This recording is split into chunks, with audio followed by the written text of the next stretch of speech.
ओम शांति। आज 24/5/2020 की मुरली है। अव्यक्त वाणी है, रिवाइज है। 15 जनवरी 86 की मुरली है। मुरली का टाइटल है सस्ता सौदा और बचत का बजट। आज बाबा ने मुरली में बताया है कि जन्मों जन्मों के लिए हमें बचत का खाता जमा करना है। उसके लिए हर बोल, संकल्प, कर्म, समय सबको सफल करना है। इसके बारे में बाबा ने आज बहुत बढ़िया समझाया है, ताकि जन्मों जन्मों की हमारी कमाई जमा हो जाए। बाबा ने कहा, रत्नागर बाप अपने बड़े ते बड़े सौदा करने वाले सौदागर बच्चों को देख मुस्कुरा रहे हैं। सौदा कितना बड़ा और करने वाले सौदागर दुनिया के अंतर में कितने साधारण भोले भाले हैं। भगवान से सौदा करने वाली कौन आत्माएं भाग्यवान बनी, ये देख मुस्कुरा रहे हैं। इतना बड़ा सौदा एक जन्म का, जो 21 जन्म सदा माला माल हो जाते। देना क्या और लेना क्या, अनगिनत पद्मों की कमाई व पद्मों का सौदा कितना सहज करते हो। सौदा करने में समय भी वास्तव में 1 सेकंड लगता है, और कितना सस्ता सौदा किया। 1 सेकंड में और 1 बोल में सौदा कर लिया। दिल से माना मेरा बाबा।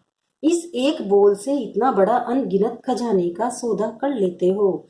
सस्ता सौदा है ना, न मेहनत है, न महंगा है, न समय देना पड़ता है। और कोई भी हद के सौदे करते हो, कितना समय देना पड़ता है, मेहनत भी करनी पड़ती और महंगा भी दिन प्रतिदिन होता ही जाता है।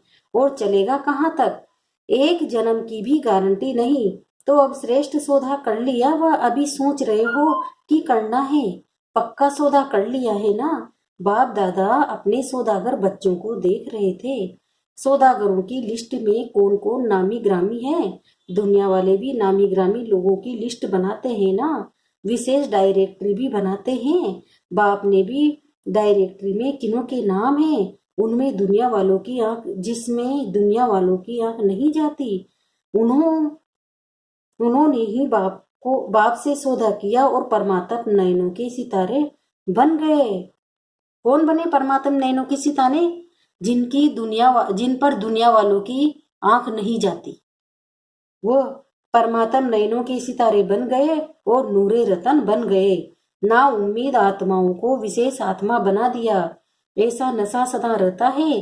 परमात्मा डायरेक्टरी के विशेष VIP हम हैं, इसलिए ही गायने भोलों का भगवान है चतुर सुजान, लेकिन पसंद भोले ही आते हैं। दुनिया की बाहर मुखी चतुराई को पसंद नहीं करते। उन्हों का कलयुग में राज्य है, जहाँ अभी अभी लखपति, अभी अभी कखपति, लेकिन आप सभी सदा के लिए पद्मा पदम पति बन जाते हो। भय का राज्य नए निर्भय है। आज की दुनिया में धन भी है और भय भी है। जितना धन उतना भय से ही खाते हैं, भय में ही सोते हैं। और आप बेफिक्र बादशाह बन जाते, निर्भय बन जाते। भय का भी भूत कहा जाता है। आप उस भूत से भी छूट जाते हो, छूट गए हो ना। कोई भय है? जहाँ मेरापन होगा वहाँ भय जरूर होगा। मेरा बाबा सिर्फ एक ही शिव बाबा है, तो निर्भय बनाता है। उनके सिवाय कोई भी सोना हिरण भी अगर मेरा है तो भी भय है। तो चेक करो, मेरा मेरा का संस्कार ब्राह्मण जीवन में भी किसी भी सूक्ष्म रूप में तो रह तो नहीं गया है। सिल्वर जुबली, गोल्डन जुबली मना रहे हो। चांदी व सोना रियल तभी बनता है जब आग में गलाकर जो कुछ मिक्स होता है उसको समाप्त कर देते हैं। Real silver jubilee, real golden jubilee है ना, तो जुबली मनाने के लिए रियल सिल्वर, रियल गोल्ड बनना ही पड़ेगा। ऐसे नहीं जो सिल्वर जुबली वाले हैं वो सिल्वर ही है। ये तो वर्षों के हिसाब से सिल्वर जुबली कहते हैं, लेकिन हो सभी गोल्डन एज के अधिकारी। गोल्डन एज वाले तो चेक करो रियल गोल्ड कहाँ तक बने हैं। सौदा तो किया, लेकिन आया और खाया ऐसे तो नहीं। इतना जमा किया जो 21 पीढ़ी सदा संपन्न रहे। आपकी वंशावली भी माला माल रहे।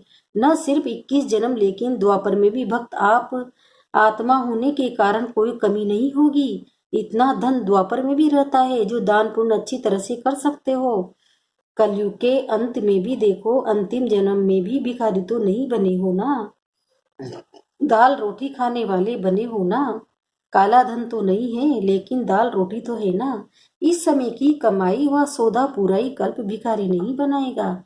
इतना इकट्ठा किया है, जो अंतिम जन्म में भी दाल रोटी खाते हो। इतना बचत का हिसाब रखते हो। बजट बनाना आता है, जमा करने में होशियार होना, नहीं तो 21 जन्म क्या करेंगे। कमाई करने वाले बनेंगे या राज्याधिकारी राज्य करेंगे। रॉयल फैमिली को कमाने की जरूरत नहीं होती है, प्रजा को कमाना पड़ेगा। उसमें भी नंबरवार है, साहूकार प्रजा और साधारण प्रजा। गरीब तो होता ही नहीं है, लेकिन रॉयल फैमिली पुरुषार्थ की प्रारब्ध राज्य प्राप्त करती है। जन्म जन्म रॉयल फैमिली के अधिकारी बनते हैं। राज्य तख्त के अधिकारी हर जन्म में नहीं बनते, लेकिन रॉयल फैमिली का अधिकारी जन्म जन्म प्राप्त कर लेते हैं। तो क्या बनेंगे। अब बजट बनाओ, बजट बजट की स्कीम बनाओ। बाप आजकल के जमाने में वेस्ट से बेस्ट बनाते हैं, वेस्ट को ही बचाते हैं। तो आप सभी बचत का खाता सदा स्मृति में रखो। बजट बनाओ। संकल्प शक्ति, वाणी की शक्ति, कर्म की शक्ति, समय की शक्ति कैसे और कहाँ कार्य में लगानी है। ऐसे न हो ये सब शक्तियां व्यर्थ चली जाए। संकल्प भी अगर साधारण है, व्यर्थ है, तो व्यर्थ और साधारण दोनों बचत नहीं हुई है, लेकिन गवाया। सारे दिन में अपना चार्ट बनाओ। इन शक्तियों को कार्य में लगाकर कितना बढ़ाया, क्योंकि जितना कार्य में लगाएंगे उतना शक्ति बढ़ेगी। जानते सभी हो कि संकल्प शक्ति है, लेकिन कार्य में लगाने का अभ्यास इसमें नंबरवार है। कोई फिर न तो कार्य में लगाते न पाप कर्म में गवाते, लेकिन साधारण दिनचर्या में न कमाया न गवाया। जमा तो नहीं हुआ न। साधारण सेवा की दिनचर्या व साधारण प्रवृत्ति की दिनचर्या, इसको बजट का खाता जमा होना नहीं कहेंगे। सिर्फ ये नहीं चेक करो कि यथाशक्ति सेवा भी की, पढ़ाई भी की, किसी को दुख नहीं दिया, कोई उल्टा कर्म नहीं किया। लेकिन दुख नहीं दिया तो सुख दिया। जितनी और जैसी शक्तिशाली सेवा करनी चाहिए उतनी की। जैसे बाप दादा सदा डायरेक्शन देते हैं कि मैं पन का मेरे पन का त्यागी सच्ची सेवा है, ऐसे सेवा की उल्टा बोल नहीं बोला, लेकिन ऐसा बोल बोला जो किसी ना उम्मीद को उम्मीदवार बना दे, हिम्मतहीन को हिम्मतवान बनाया, उसी के उमंग उत्साह में किसी को लाया। ये है जमा करना, बचत करना। ऐसे ही 2 घंटा 4 घंटा बीत गया, ये बचत नहीं हुई। सब शक्तियां बचत कर जमा करो। ऐसा बजट बनाओ। ये साल बजट बनाकर कार्य करो। हर शक्ति को कार्य में कैसे लगावे, ये प्लान बनाओ। ईश्वरीय बजट ऐसा बनाओ जो विश्व की हर आत्मा कुछ न कुछ प्राप्त करके ही आपके गुणगान करे। सभी को कुछ न कुछ देना ही है, चाहे मुक्ति दो चाहे जीवन मुक्ति दो। मनुष्य आत्माएं तो क्या प्रकृति भी पावन बनाने की सेवा कर रहे हो। ईश्वरीय बजट अथवा सर्व आत्माएं प्रकृति सहित सुखी व शांत बन जावे। ये गवर्नमेंट बजट बनाती है ना, इतना पानी देंगे, इतने मकान देंगे, इतनी बिजली देंगे। आप क्या बजट बनाते हो। सभी को अनेक जन्मों तक मुक्ति और जीवन मुक्ति देवें। भिखारीपन से दुख अशांति से मुक्त करें। आधा कल्प तो आराम से रहेंगे। उन्हों की आस तो पूरी हो ही जाएगी। वो लोग तो मुक्ति ही चाहते हैं ना, जानते नहीं हैं, लेकिन मांगते तो है ना। तो स्वयं के प्रति और विश्व के प्रति ईश्वरीय बजट बनाओ। समझा क्या करना है। सिल्वर और गोल्डन जुबली दोनों इसी वर्ष में कर रहे हो ना, तो ये महत्व का वर्ष है। अच्छा, सदा श्रेष्ठ सौदा स्मृति में रखने वाले, सदा जमा का खाता बढ़ाने वाले, सदा हर शक्तियों को कार्य में लगाए वृद्धि करने वाले, सदा समय के महत्व को जान महान बनने और बनाने वाले, ऐसे श्रेष्ठ धनवान श्रेष्ठ समझदार बच्चों को बाप दादा का याद प्यार और नमस्ते। हम बच्चों का भी बाप दादा को याद प्यार और नमस्ते नमस्ते नमस्ते। अब बाबा कुमारों से बात कर रहे हैं। कुमार जीवन भी लक्की जीवन है, क्योंकि उल्टी सीढ़ी चढ़ने से बच गए। कभी संकल्प तो नहीं आता उल्टी सीढ़ी चढ़ने का। चढ़ने वाले भी उतर रहे हैं। सभी प्रवृत्ति वाले भी अपने को कुमार कुमारी कहलाते हैं ना, तो सीढ़ी उतरे ना। तो सदा अपने इस श्रेष्ठ भाग्य को स्मृति में रखो। कुमार जीवन अर्थात बंधनों से बचने की जीवन। नहीं तो देखो कितने बंधनों में होते हैं, तो बंधनों में खींचने से बच गए। मन से भी स्वतंत्र, संबंध से भी स्वतंत्र, कुमार जीवन है स्वतंत्र। कभी स्वप्न में भी ख्याल तो नहीं आता थोड़ा कोई सहयोगी मिल जाए, कोई साथी मिल जाए, बीमारी में मदद हो जाए, ऐसा कभी सोचते हो? बिल्कुल ख्याल नहीं आता। कुमार जीवन अर्थात सदा उड़ते पंछी बंधन में फंसे हुए नहीं, कभी भी कोई संकल्प न आवे, सदा निर्बंधन हो, तीव्र गति से आगे बढ़ते चलो। कुमारियों से बाबा बात कर रहे हैं। कुमारियों को सेवा में आगे बढ़ने की लिफ्ट मिली हुई है। ये लिफ्ट ही श्रेष्ठ गिफ्ट है। इस गिफ्ट को यूज करना आता है ना?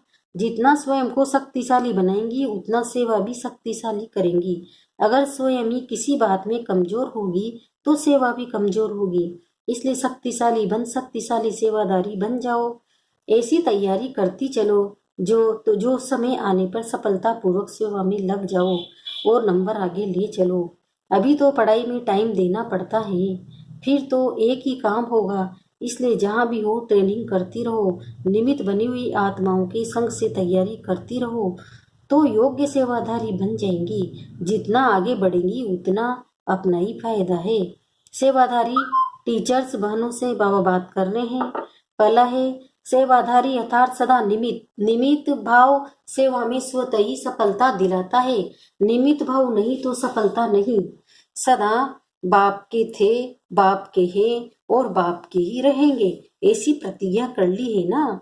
सेवाधारी अर्थात हर कदम बाप के कदम पर रखने वाले, इसको कहते हैं फालो फादर करने वाले, हर कदम श्रेष्ठ मत पर श्रेष्ठ बनाने वाले सेवाधारी होना, सेवा में सफलता प्राप्त करना, यही सेवाधारी का श्रेष्ठ लक्ष्य है।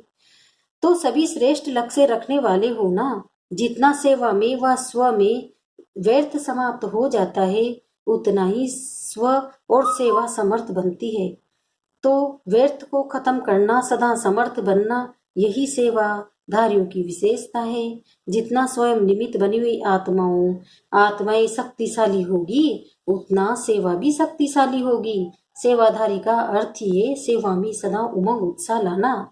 स्वयं उमंग उत्साह में रहने वाले और औरों को उमंग उत्साह दिला सकते हैं तो सदा प्रत्यक्ष रूप में उमंग उत्साह दिखाई दे। ऐसे नहीं मैं अंदर में तो रहती हूँ लेकिन बाहर नहीं दिखाई देता। बाबा कह रहे गुप्त पुरुषार्थ और चीज है लेकिन उमंग उत्साह छिप नहीं सकता है। चेहरे पर सदा उमंग उत्साह की झलक स्वतः दिखाई देगी। बोले न बोले लेकिन चेहरा ही बोलेगा, झलक बोलेगी। ऐसे सेवाधारी हो। सेवा का गोल्डन चांस ये भी श्रेष्ठ भाग्य की निशानी है। सेवाधारी बनने का भाग्य तो प्राप्त हो गया, अभी सेवाधारी नंबर 1 है या नंबर 2 है ये भी भाग्य बनाना और देखना है। सिर्फ एक भाग्य नहीं लेकिन भाग्य पर भाग्य की प्राप्ति। जितने भाग्य प्राप्त करते जाते उतना नंबर स्वतः ही आगे बढ़ता जाता है। इसको कहते हैं पद्मा पदम भाग्यवान। एक सब्जेक्ट में नहीं, सब सब्जेक्ट में सफलता स्वरूप। अच्छा, दूसरा है सबसे ज्यादा खुशी किसको है, बाप को है या आपको? क्यों नहीं कहते हो कि मेरे को है? द्वापर से भक्ति में पुकारा और अब प्राप्त कर लिया तो कितनी खुशी होगी। 63 जन्म प्राप्त करने की इच्छा रखी और 63 जन्मों की इच्छा पूरी हो गई तो कितनी खुशी होगी। किसी भी चीज की इच्छा पूर्ण होती है तो खुशी होती है ना। ये खुशी ही विश्व को खुशी दिलाने वाली है। आप खुश होते हो तो सारे विश्व खुश हो जाती है। ऐसी खुशी मिली है ना। जब आप बदलते हो तो दुनिया भी बदल जाती है और ऐसी बदलती है जिसमें दुख और अशांति का नाम निशान नहीं। तो सदा खुशी में नाचते रहो, सदा अपने श्रेष्ठ कर्मों का खाता जमा करते चलो, सभी को खुशी का खजाना बांटो। आज के संसार में खुशी नहीं है, सब खुशी के भिखारी हैं। उन्हें खुशी से भरपूर बनाओ, सदा इसी खुशी से आगे बढ़ते रहो। जो आत्माएं दिल शिकस्त बन गई हैं उन्होंने उमंग उत्साह लाते रहो। कुछ कर सकते नहीं, हो नहीं सकता, ऐसे दिल शिकस्त हैं और आप विजयी बनाने का उमंग उत्साह बढ़ाने वाले हो। ऐसा विजय की स्मृति का तिलक लगा रहे, तिलकधारी भी है और स्वराज्य अधिकारी भी हैं। इसी स्मृति में सदा रहो। प्रश्न है जो समीप सितारे हैं उसके लक्षण क्या होंगे? अब उत्तर है उनमें समानता दिखाई देगी। समीप सितारों में बाप दादा के गुण और कर्तव्य प्रत्यक्ष दिखाई देंगे। जितनी समीपता उतनी समानता होगी। उनका मुखड़ा बाप दादा का साक्षात्कार कराने वाला दर्पण होगा। उनको देखते ही बाप दादा का परिचय प्राप्त होगा। भले देखेंगे आपको, लेकिन आकर्षण बाप दादा की तरफ होगी। इसको कहा जाता है संसोज फादर। स्नेह के हर कदम में जिससे स्नेह है उसकी छाप देखने में आती है। जितना हर्षित मूर्त उतना आकर्षण मूर्त बन जाते हैं। अच्छा, वरदान है सेवा द्वारा अनेक आत्माओं की आशीर्वाद प्राप्त कर सदा आगे बढ़ने वाले महादानी भव। महादानी बनना अर्थात दूसरों की सेवा करना। दूसरों की सेवा करने से स्वयं की सेवा स्वतः हो जाती है। महादानी बनना अर्थात स्वयं को मालामाल करना। जितनी आत्माओं को सुख शक्ति वो ज्ञान का दान देंगे, उतनी आत्माओं के प्राप्ति की आवाज या शुक्रिया शुक्रिया जो निकलता है वो आपके लिए आशीर्वाद का रूप हो जाएगा। यह आशीर्वादी आगे बढ़ने का साधन है। जिन्हें आशीर्वादें मिलती है वो सदा खुश रहते हैं। तो रोज अमृत वेले महादानी बनने की प्रोग्राम बनाओ। कोई समय व दिन ऐसा न हो जिसमें दान न हो। स्लोगन, अभी का प्रत्यक्ष फल आत्मा को उड़ती कला का बल देता है। ओम शांति।